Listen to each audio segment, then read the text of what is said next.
Hello, everyone. It's time for Vanished Godland Stories, the podcast. I'm your host, P. Costanis. This is episode 47, season 20. Today's date is November 2nd, 2025, and welcome to the program. This is going to be a fun one. On today's program, I'm just going to talk about one subject. Recently, I just purchased a cookbook, and it's from the restaurant. It's called The Bakery, and it was located at 2271 North Lincoln Avenue. Excuse me. Got getting crazy. Yeah, it was located in the Lincoln Park neighborhood, and it was owned by a chef, and his name was Louis. I'm trying to pronounce his last name, Sazmary. I don't know how to pronounce it. I'm sorry. He was from Hungary. He owned that restaurant for many years, and he wrote a few cookbooks. And like I said before, I purchased one. And what I'm going to do is I'll read some recipes that's listed. I won't read the entire thing. That'll take all day long. But there is one particular recipe I will read, and its most famous dish when it was opened is Beef Wellington. I will describe what Beef Wellington is, and then I'll read the recipe. It's kind of long, but so I'll list the ingredients and how do you prepare it. Because to tell you the truth, I've never had it. And it sounds delicious. I wish I could have one now. Okay, so that'll be a lot of fun. Before I get started, the program will go into a commercial break. And this program is brought to you by McDonald Land Cookies. Remember those? So this commercial is from 1974. I believe that's the year they were introduced. And it features Ronald McDonald and one character from McDonaldland. I'm not sure. Okay, so just sit back and relax, and I'll be right back with the rest of the show, folks. Thank you. What's this? Something new in McDonald Land? Now we'll add a jug of the yummies. And a case of giggles. Pop it all in the oven. Stand back! Boom. New McDonald Land cookies. Scrumptious. Hey, that's me. Mayo McCheese. And me. All your McDonald Land friends. And McDonald Land cookies. Get some now at McDonald's. Okay, everyone, I am back. I hope you enjoyed the commercial for McDonald Land Cookies. The voices in the commercial were Ronald McDonald and Mary McCheese and a little boy. And that was, I believe this is the first commercial that aired that featured this product for McDonald's. Let's see. I'll give you a little history of this. They were introduced in 1974, but they were discontinued in 2003 because they were a move toward healthier menu options. Yeah, right. So, I understand, but you need a cookie now and then. And were replaced by apple slices. I love apples. I really do. But, I wouldn't go to McDonald's for apples. I would go to the grocery store and pick up a few and then eat at home like that. The characters that were featured in the McDonald Land cookies were, of course, Ronald McDonald, the Grimace, Hamburglar, Birdie, who else? Mary McCheese. I forgot who was the sheriff? I forgot his name. Captain Cook. Or Captain Crook. Captain Crook, excuse me. Okay. So, anyway, you were wondering if I ever ate them. Yes, I have. They were not bad. They were like shortbread cookies. Remember Salerno Bonnie, what's that called? Bonnie Short, I forgot the name of it. Yeah, Bonnie Shortbread or something like that. Oh, that's ridiculous. I should have known that. Yeah, it's, I'll look it up and I'll tell you. Yeah, it's like shortbread, like Lorna Doones from Nabisco. Yeah, like that. And so they were small and they were okay.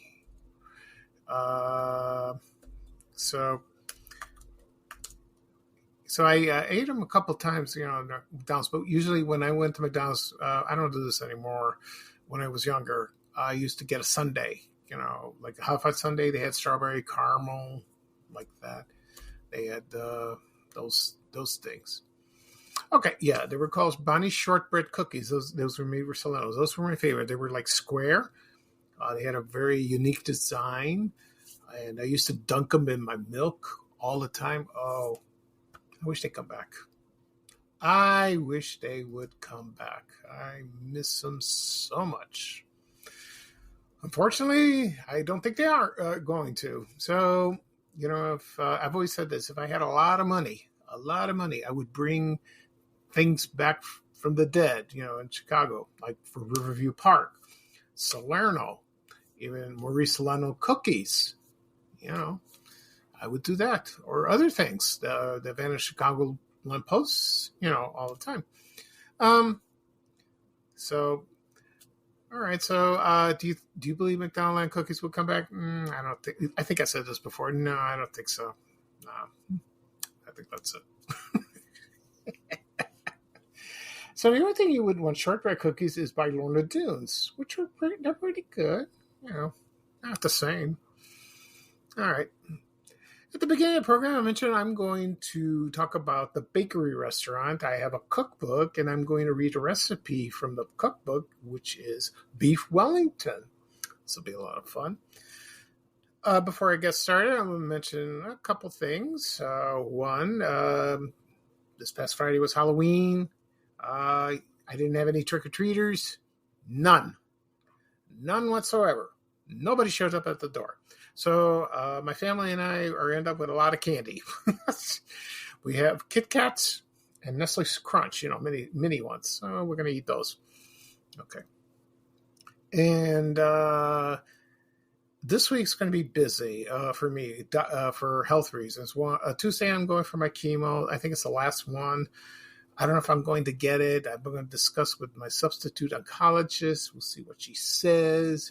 Maybe start the Plavito, schedule for that. For a while, I don't know. I have no idea. It depends on the PSA. It's still high, but it's under control, so we'll see what happens. Let's see. Wednesday, I go to the eye doctor. Thursday, I'm going to see my urologist because I had the operation done last Tuesday. The stitches are off on my right side, not underneath. Not really.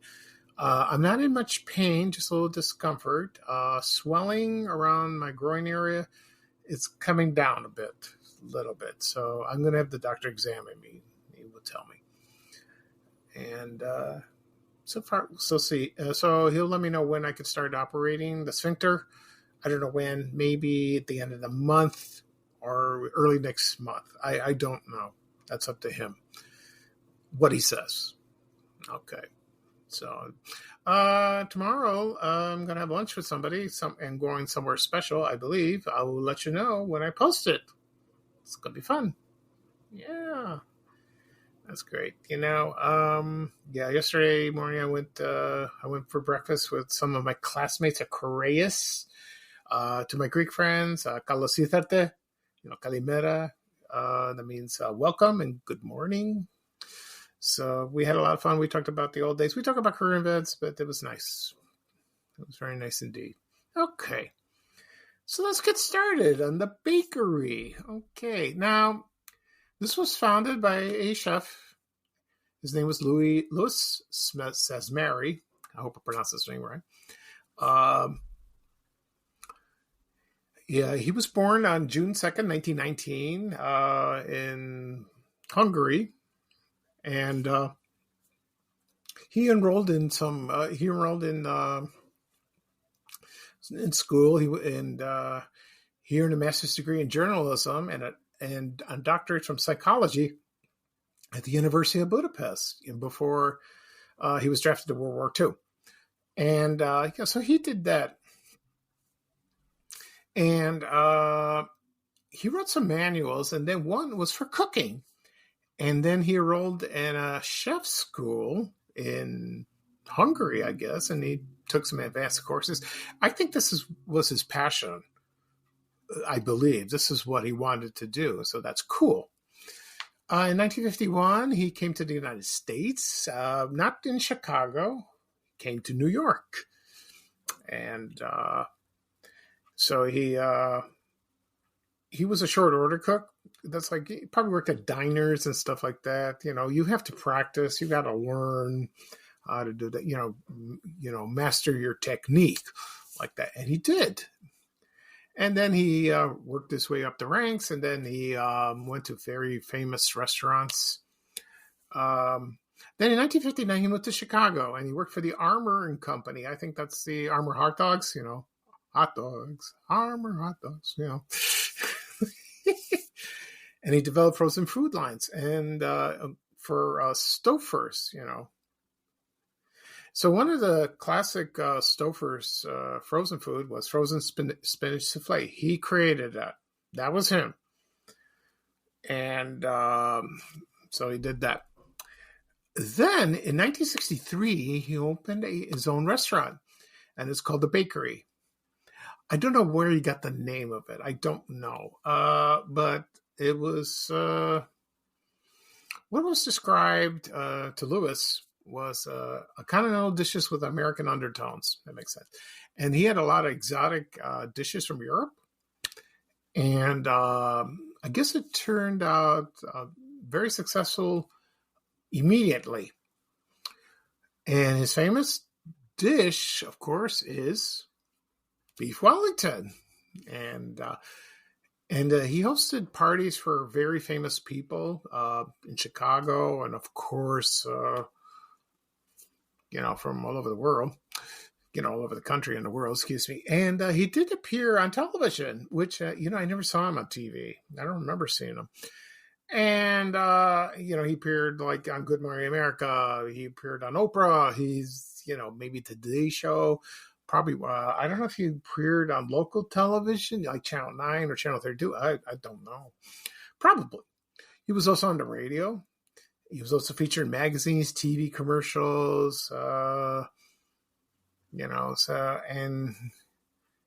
he was so popular, very popular. He couldn't answer his fan mail. So he hired people to answer his fan mail. Also, he was on tour all the time, probably demonstrating his recipes or, promoting his cookbooks. I would assume that's what happened. And, he was a good reader. He was like a bookworm. He read all the time, so he was very, and he collected books. So that's great. A lot of collections like that. And the restaurant closed in 1989. I don't know why. Maybe he retired or, got tired of it. They didn't continue with it, which is a shame and he didn't expand. No, he didn't expand at all. So that was just one location. I missed the opportunity of going there. I would love to dine there. I really would. I would have enjoyed it. Oh, it would be something. But, you had to get reservations, and it's probably, it's like getting tickets to the Bozo Circus. I don't know if it's the same comparison, but I guess. So that's what happened. And so a few days ago, I ordered the cookbook. He's written other ones. Let me see what else he written. Yeah, he written. So the first one he wrote was called American Gastronomy, an Illustrated Portfolio of Recipes and Culinary History. Then the Bakery Restaurant Cookbook, which I have. And the Chef's New Secret Cookbook. And also Sears Gourmet Cooking Forum. I'm going to check that out. I don't know if you find that. So I read all the books, so that's kind of cool. Like that. So back to what I was saying. Also he wrote one last thing before I get to the cookbook. He wrote a column for the Chicago Sunday Times. And he had his own column called Chef Louis. And he wrote that. And he, that was syndicated. I don't know how. And it lasted from 1978 to 1987. Okay, while he was running the restaurant.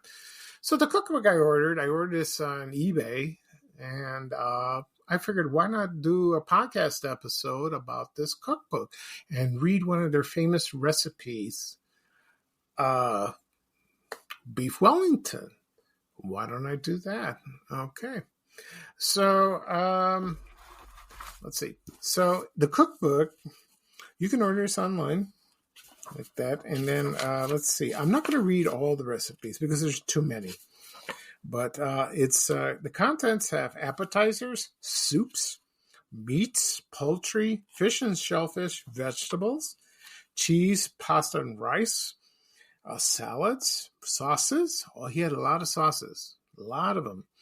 Breads and desserts.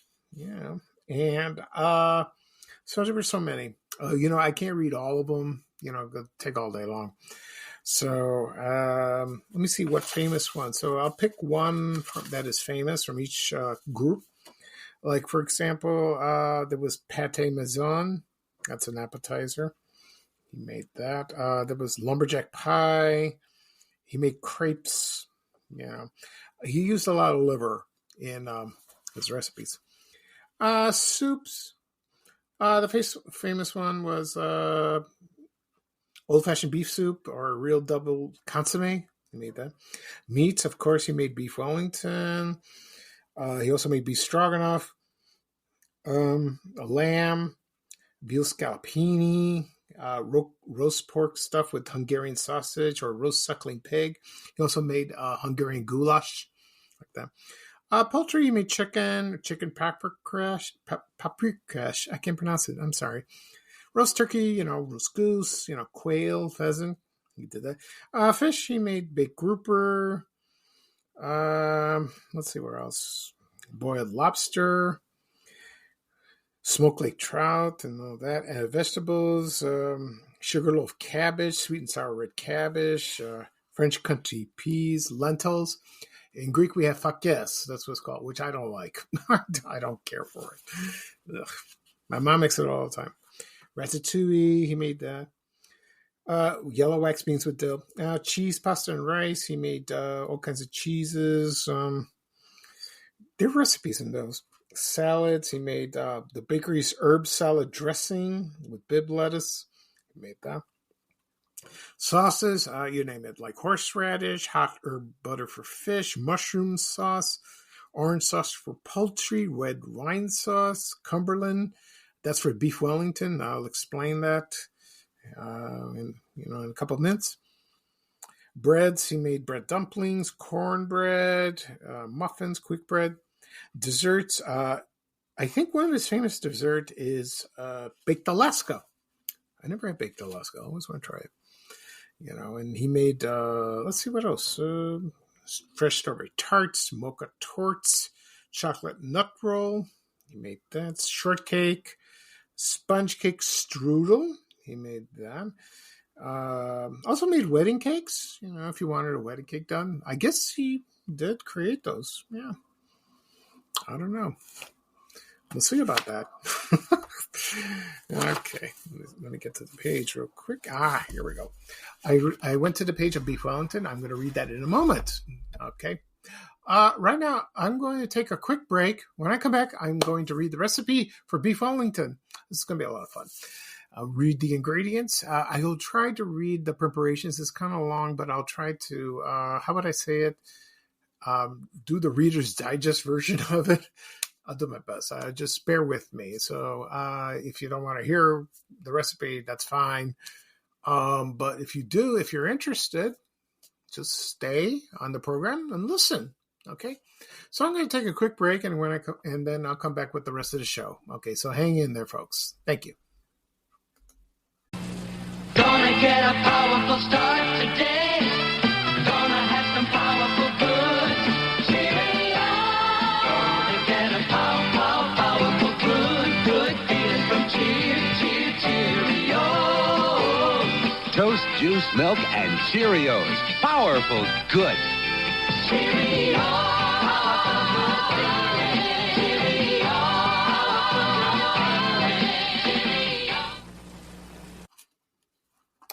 Okay, everyone, I'm back. I hope you enjoyed that break. Commercial break, that is. So, right now I'm going to read the recipe for Beef Wellington. It's from the Bakery Cookbook, written by Louis Sasmarty. I can't pronounce it this way. Sasmari. Okay. Sorry. I'll call him Chef Louis. That's easier like that. Okay. So Beef Wellington, let me explain what this is first. Beef Wellington is a baked steak dish made out of filet steak, and the word is duxelles. It's Duxelle, which it means it has a lot of. It's a French term used in cuisine. It's like a mince of how would I say this? Mushrooms, onions, herbs, and black pepper sautéed in butter and reduced to a paste. That's what it is. Sometimes they use cream. And it's wrapped in a short crust pastry. Sometimes they wrap it in prosciutto, but I don't think they did it on this. So, and that retains moisture to prevent the pastry from being soggy, or use puff pastry. And sometimes they use pate, which is goose liver. They do that. So a whole tenderloin may be wrapped and baked and sliced for servings. So you would have maybe one or two. It depends on what size the meat is, like that. And you bake it like that. So that's what it is. So I haven't seen anyone cook this, on the Food Network or the Cooking Channel. I haven't paid attention to that. I guess not. So, oh well, that's okay. Anyway, so let's see. Anyway, so right now I'm going to read the ingredients for Beef Wellington. This will be fun. Okay, here we go. So it says here, 5 to 6 pound trim beef tenderloin, 4 cups of flour, 1 teaspoon salt, 1.0 tablespoons of butter, chilled, 1 tablespoons of lard, chill, if you have lard right around. When I read these, you could change them if you like, whatever. You can substitute whatever your preference is. Okay. 1 egg yolk. So it's not a 1.0 tablespoon. I'll start at the beginning. It's not 1.0 tablespoons of butter chill. It's 10. And 10 tablespoons lard chill. 1 egg yolk. 10 tablespoons of cold water. 1 pound of ground beef from the edible tenderloins trimming. You understand that?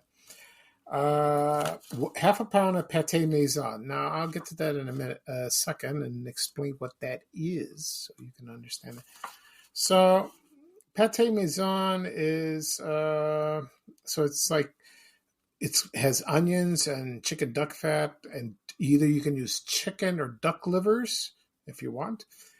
And so you use that, and you can add brandy or cognac, about 2-3 tablespoons of that, and 2 teaspoons of Parisian spice. Okay. Next up is 1 to 1.5 teaspoons of Parisian spice. I mentioned that. Okay. A pinch of salt, pinch of freshly ground black pepper, chef salt. I don't know if they sell that today, maybe, or even with the pate maison. Oh no, the Parisian spice. Excuse me. Maybe you could use substitute for that if you like. It's up to you. A 1/4 cup of corn oil and 1 egg mixed with 1 tablespoon of cold water. Okay, so that sounds pretty good. It says here, just remove the fat from the tenderloin. Do that. And let's see what else it says. And place the clean tenderloin like on a sheet of freezer plastic wrap and holding it firmly on one hand and push the tail end toward the end to form a cylinder. So you shape it like that. And wrap tightly and place it in the freezer to chill. Like that. Not completely frozen.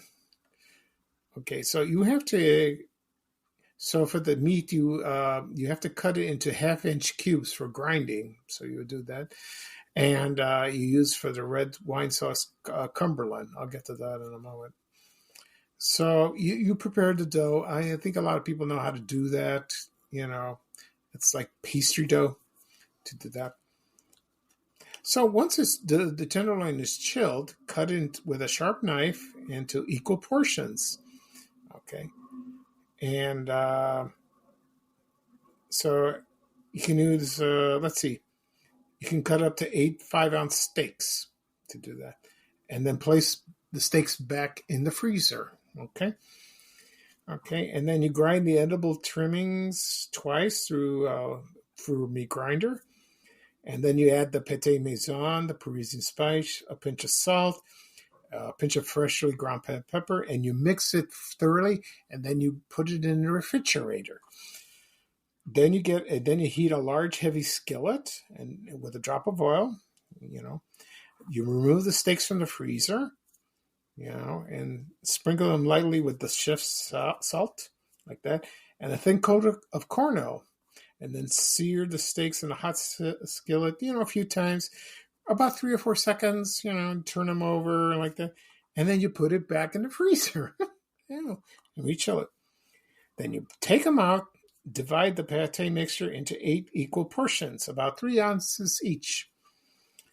And then you place 1 portion of each of the seared steaks and the round top with your palm, and put the steaks back in the freezer, so you go back and forth and back and forth. That's a lot of work. It certainly is, like that. Okay. Then you roll out the dough to a 1/4-inch thickness on a lightly floured pastry board. You beat the egg with cold water and brush the surface with the dough with egg wash. So you do that. You've seen that many times.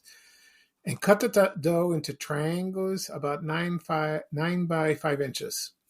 Place the steak closely to the narrow corner so the bottom is completely on the pressing dough, firmly together to form a seal around the bottom rim. Okay. All right. With a knife, trim the pastry about 1/4 inch from the base of the steak. Pick up the pastry-covered steak in one hand, and with the other, make a pinch rim around the base that would edge up high. Okay? You understand that. From the leftover dough, cut into 8 triangles, about 1/4 by 1.5 inches, pinched together the short end of each triangle so that it looks like a leaf. And then score veins into the leaf with a knife. Brush the Wellingtons with a egg wash again. You do it one more time. Place the leaves on top and return them to the freezer. Back to the freezer. And at that point, the Wellingtons are best kept on a well-floured tray. But if they will be stored overnight or longer, they must be tightly covered. Okay, this is the last paragraph. To finish for serving, preheat the oven to about 475 degrees. Bake the prepared Wellingtons on a cookie sheet until a meat thermometer registers 115 degrees. For rare, 120. Oh, no. So 115 is for rare, 120 is for medium rare, and 130 for medium, or 140 for medium well. So how you want your steaks done. This is based on the meat thermometer. Okay. After 5 minutes of baking, brush each Wellington again with egg wash and continue to brush every 5 minutes. Look at that. I know it sounds confusing.